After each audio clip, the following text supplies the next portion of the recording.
Welcome to Suman TV. నేను మీ నవీన్. ప్రస్తుతం నేను ఎపియాన్ పెయిన్ మేనేజ్మెంట్ సెంటర్లో ఉన్నాను. మనతో ఉన్నారు ప్రముఖ pain management expert doctor Sudheer దార గారు. హాయ్ సార్, నమస్తే అండి. నమస్కారం అండి. సార్, చాలా వరకు కూడా అరికాలలో మంటలు, తిమ్మిర్లు, అదేవిధంగా మేము పాదం ఇట్లా పెడుతుంటే ఒకప్పుడు మాకు గ్యాప్ ఉండేది, కానీ ఇప్పుడు ఆ గ్యాప్ లేదు, మొత్తం ఫ్లాట్గా అయిపోతూ ఉంది.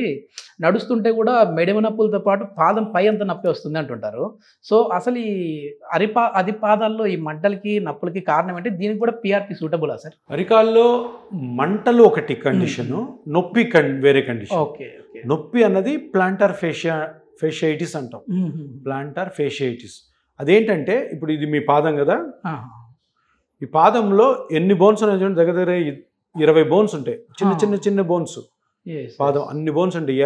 ఈ చేతిలో ఉంటాయి మామూలుగా, తర్వాత దీంట్లో ఉంటాయి. ఈ బోన్స్ అన్నిటిని అటాచ్ చేస్తూ అరికాలులో ఒక పొర ఉంటుంది. ఇవన్నిటిని అటాచ్ చేస్తూ ఆ పొర మీదే మన బాడీ వెయిట్ అంతా ల్యాండ్ అవుతుంది.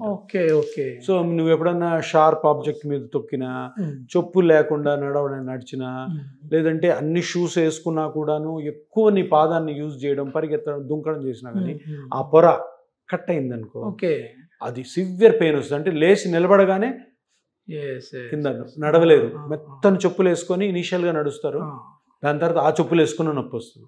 పొద్దునే లేకైనా చాలా నొప్పి ఉంటుంది, కొంచెం పనులు చేస్తుంటే తగ్గుతూ ఉంటుంది. అదేంటంటే ఈ పొర ఉంది కదా, ఆ పొర కట్ అయి ఉంటుంది.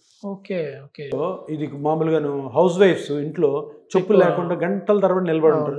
అందరికి రాదు, కొంతమందికి వస్తుంది. సో వాళ్ళ బాడీ దీన్ని బట్టి అనమాట. అంటే ఫ్లాట్ దాని మీద ఎక్కువ నడిచినా కూడా, ఫ్లాట్ దాని మీద నడిస్తే, చెప్పులు లేకుండా నడిస్తే ఫ్లాట్ ఫుట్ ఉంటుంది. అంటే ఈ ఆర్చ్ ఉండదు అని అంటారు, కానీ ఆర్చ్ లేని వాళ్ళకి ఎక్కువ వస్తుంది ప్లాంటర్ ఫేషియైటిస్. అంటే అట్లా అంటుంటారు, నీకు ఫ్లాట్ ఫుట్ ఉంది కదా, ఆర్చ్ లేదు కదా, అందుకని నీకు వస్తుంది. అట్లా ఏం లేదు, అందరికి వస్తుంది. ఇది కారణాలు తెలియవు, ఇవి నేను చెప్పినవి కొన్ని కారణాలు.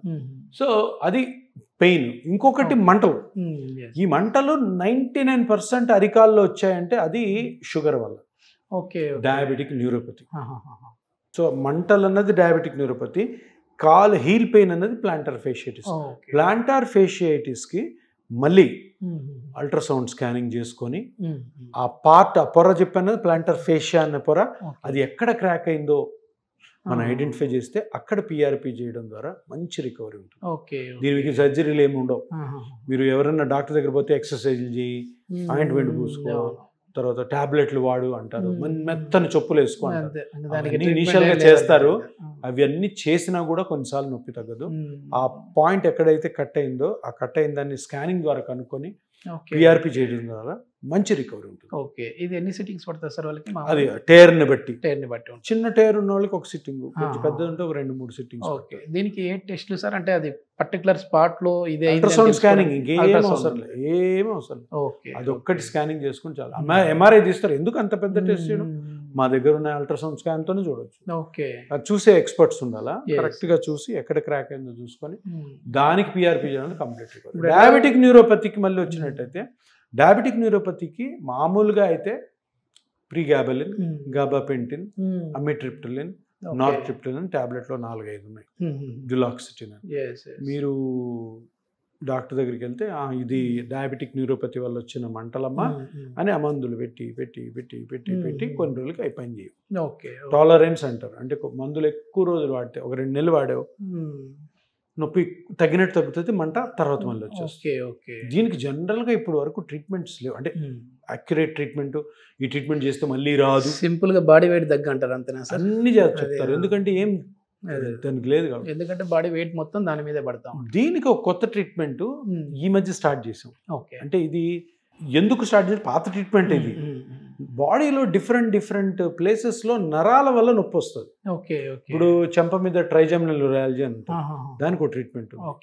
నెక్లో రాడిక్యులర్ పెయిన్ ఉంటుంది, సో ఈ నరం ఒత్తుకోవడం వల్ల, దానికి ఒక ట్రీట్మెంట్ ఉంది. చెస్ట్ మీద రిబ్స్ ఫ్రాక్చర్ అయినా, లంగ్ క్యాన్సర్ లోపల ఉండి చెస్ట్ నొప్పిరైనా, లేదా దెబ్బ తగిలినా, లేదంటే హెర్పెటిక్ న్యూరాలజీ అని ఉంటుంది, అది వచ్చినా కానీ ఒక రేడియో ఫ్రీక్వెన్సీ అబ్లేషన్ అని ఒక ట్రీట్మెంట్ చేస్తాం.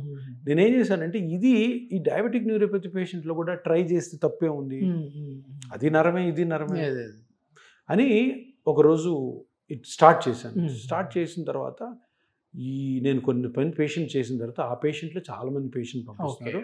ఫుల్ 100% రెస్పాన్స్ రావట్లేదు, కానీ అట్లీస్ట్ 100 మందిలో 60 మంది చాలా బాగుంటున్నారు.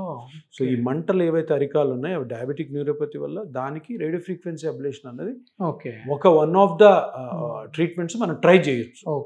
గ్యారంటీగా తగ్గుతుంది అని చెప్పాలి. ఈ పాదం గురించి మాట్లాడుతున్నాం కాబట్టి మనం డయాబెటిక్ ఫుడ్ అంటుంటారు సార్, అట్లాంటి వాళ్ళకి కూడా డయాబెటిక్ ఫుడ్ కే వస్తుంది. పిఆర్పి కాదు, రేడియో ఫ్రీక్వెన్సీ మంచి పనిచేస్తుంది. డయాబెటిక్ ఫుడ్ అంటే డయాబెటిక్ న్యూరోపతి అంటే న్యూరోపతి ముదిరిన తర్వాత సెన్సేషన్స్ పోతాయి అరికాల్లో. సెన్సేషన్ పోతే ఏమవుతుంది, నీకేదో రాయి తగిలింది అనుకో, నీకు తెలియదు, పుండు వస్తుంది, అది పెద్దగా అవుతా ఉంటుంది. దాన్ని డయాబెటిక్ ఫుట్ అంటారు. సో డయాబెటిక్ న్యూరోపతి నుంచి డయాబెటిక్ ఫుట్ వస్తాం. అందుకని న్యూరోపతి అప్పుడే మనం కానీ ఏదైనా చర్య తీసుకున్నట్టయితే ఆ స్టేజ్కి వెళ్లకుండా ఆపచ్చు, ప్లస్ జాగ్రత్తలు తీసుకోవచ్చు. మొత్తానికి నాకు కూడా చాలా విషయాలు తెలిసినాయి సార్. ఎందుకంటే మనం ఎప్పుడు ఈ మోకాల నొప్పులు, నడుము నొప్పులు అనే మాట్లాడుతూ ఉన్నాం, కానీ దీన్ని ఈ విధంగా అడ్వాన్స్డ్ అయిపోయింది అని చెప్పేసి నేను ఒకటే చెప్తాను. చాలా మందికి తెలియని విషయం ఏంటంటే, ఈ చిన్న చిన్న ఇంజెక్షన్స్తో కరెక్ట్గా ఆ నొప్పి ఎక్కడ వస్తుందో కనుక్కొని దాన్ని రికవరీ చేసుకొని పెద్ద పెద్ద ట్రీట్మెంట్లు ఆపేయచ్చు. సో ఇది సేఫ్ ట్రీట్మెంట్, 0.1% కాంప్లికేషన్ లేని ట్రీట్మెంట్. ఇది ట్రై చేసి కాని పక్షంలో తర్వాత మిగతా కిటికీలు ఓపెన్ చేసి చూడండి. ఇది ఫస్ట్ ట్రై చేయండి అందరూ. ఎందుకు చేయకూడదు? దీంతోనే తగ్గిపోవచ్చు. అంటే ట్రీట్మెంట్స్ ఏంటంటే ప్రజల నమ్మకం. ఇప్పుడు ఈరోజు ఒక సర్జరీ, మోకాళ్ళ సర్జరీ తీసుకుంటాం.